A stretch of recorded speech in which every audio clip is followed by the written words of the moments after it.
Thank you, Mr. Chairman. A free press is right there in the First Amendment to the Constitution.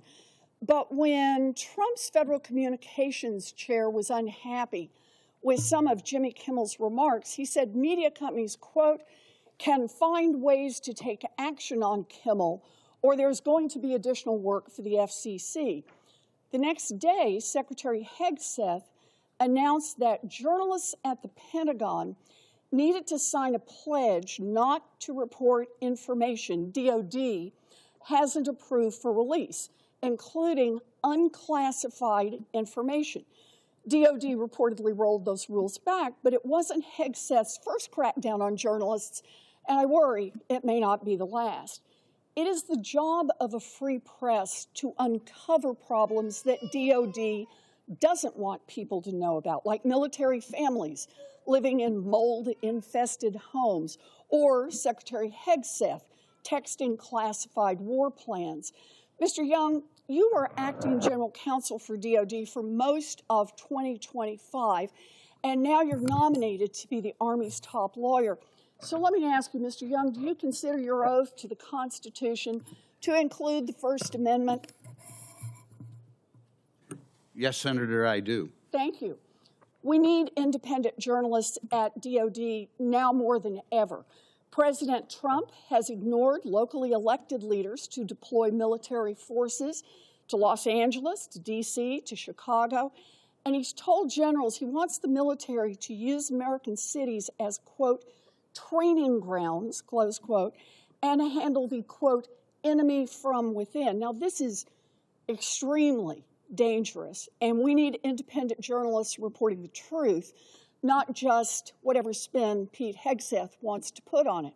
So, Mr. Young, would it be consistent with the First Amendment for DOD to revoke press credentials of a reporter for publishing a story that was critical of the Trump administration?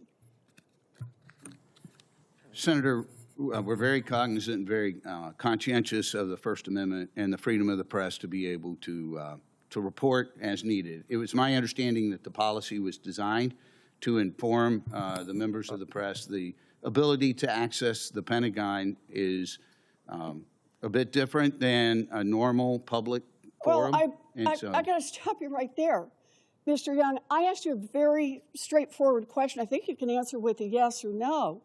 And that is it consistent with the First Amendment for DOD to revoke press credentials of a reporter just because the reporter published a story that was critical of President Trump?